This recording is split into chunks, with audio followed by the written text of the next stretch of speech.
সিজদার মধ্যে এমন একটি দোয়া পড়লে আল্লাহ রাব্বুল আলামিন আপনার দুনিয়ার মধ্যে যত সমস্যা আছে সব সমস্যা সমাধান করে দিবেন। এবং আপনি যদি অনেক পাপ করে থাকেন, সিজদায় গিয়ে আপনি যদি আল্লাহর কাছে যদি এই পাপের জন্য দোয়া চান, আল্লাহ রাব্বুল আলামিন আপনার দোয়াগুলো কবুল করে নেবেন। প্রিয় হাজরিন, এবং আপনার যদি রিজিকের মধ্যে অভাব থাকে, আল্লাহ রাব্বুল আলামিন রিজিকের মধ্যে অভাব দূর করে দিবেন।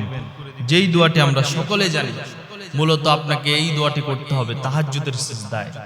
তাহাজ্জুদের সিজদায় গিয়ে যদি আপনি এই দোয়াটি করেন, অবশ্যই আল্লাহ তাআলা রব্বুল আলামিন আপনার দোয়া কবুল করবেন এবং আপনার কথাগুলো শুনবেন।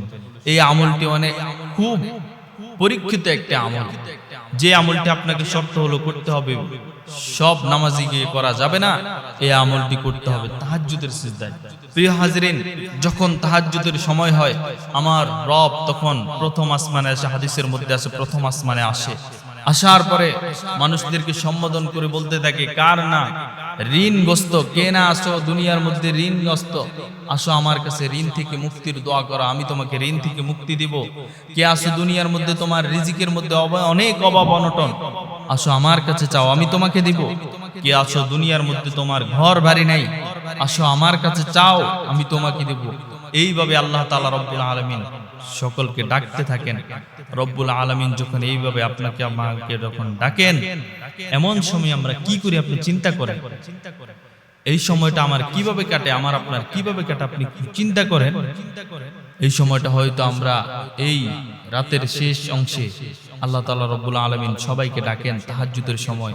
এই সময় হয়তো আমরা কেউ নিজের গার্লফ্রেন্ডের সাথে চ্যাটিং করছি, অথবা কেউ আমরা এখনো ঘুমিয়ে নাই, বিভিন্ন নাইট ক্লাবে আমরা ঘুরতেছি। চিন্তা করেন, কোন মানুষ যদি আপনাকে যদি দুনিয়ার মধ্যে যদি অফার করে, এই দেশের প্রধানমন্ত্রী যদি আপনাকে দুনিয়ার মধ্যে অফার করে যে তুমি যদি আমার কাছে এই টাইমে আসো, একটা জিনিস তোমাকে দিব, আপনি যদি না যান, আপনার প্রতি ওই মানুষটা নারাজ হয়ে যাবে, অনেক নারাজ হবে। আজকে দুনিয়াতে এত বিপদ আসার কারণ কি? আপনার উপর আল্লাহ তাআলা নারাজ হয়ে যাবে। এজন্য আমরা অনেক মানুষ ওই সময় আমরা ঘুমাই, ওই সময় আমাদের ঘুমটা শুরু হয়। এবং অনেক মানুষ আমরা ওই সময় কি করি, এখনো বিভিন্ন নাইট ক্লাব, বিভিন্ন জুয়ার আড্ডা আমরা লিপ্ত থাকি। অথচ আল্লাহ তাআলা ওই সময় ডাকেন, কে আছো, তোমার অভাব অনটন আমি দূর করে দিব। আমরা ওই সময় গুনার মধ্যে লিপ্ত থাকি। আহা, খুব আফসোস। যেই কথাটি বলছি, কেউ যদি এই তাহাজ্জুদের সিজদায় যদি এই দোয়াটি করে, আল্লাহ রাব্বুল আলামিন তার জীবনের সকল সমস্যা দূর করে দিবেন। বিশেষ করে তার রিজিকের মধ্যে যদি অভাব অনটন থাকে, আল্লাহ রাব্বুল আলামিন অভাব অনটন দূর করে দিবেন।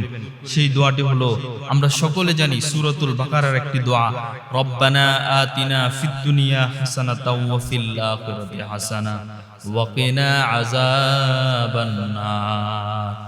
তাহাজ্জুদের মধ্যে যদি কোনো বান্দা এই দোয়াটি পড়ে, রব্বানা আতিনা ফিদ দুনিয়া হাসানাতাও ওয়া ফিল আখিরাতি হাসানা, এই দোয়াটি যদি কেউ করে, আল্লাহ রাব্বুল আলামিন তার জীবনের যদি কোনো সমস্যা থেকে থাকে, তাহাজ্জুদের সিজদায় যদি এই আমলটি করে, আল্লাহ তাআলা রাব্বুল আলামিন সমাধান করে দিবে। আপনার যদি সন্তান না হয়, এই আমলটি করতে পারেন, আল্লাহ রাব্বুল আলামিন আপনাকে দেখবেন যে সাথে সাথে এটার ফলাফল পাবেন। প্রিয় হাজরিন, এই আমলটি করার জন্য আমাদেরকে একটা শর্ত মানতে হবে। যেই শর্তটা হলো, আন্তরিকভাবে আল্লাহর কাছে চাইতে হবে, যায় আল্লাহ আমি অনেক বিপদে আছি, তুমি ছাড়া তো এই দুনিয়ার মধ্যে আমার কেউ না। যত মানুষকে আমরা আপন ভাবি, কেউ আমাদের আপন নয়, সবাই স্বার্থপর, নিজ স্বার্থ নিয়ে আমাদের আশেপাশে ঘুরে। আল্লাহ এই কথা বলে যখন আল্লাহর কাছে চাইবেন, আল্লাহ অবশ্যই আপনাকে দিবেন। আল্লাহ রাব্বুল আলামিন আমাদেরকে আমলটা করার তৌফিক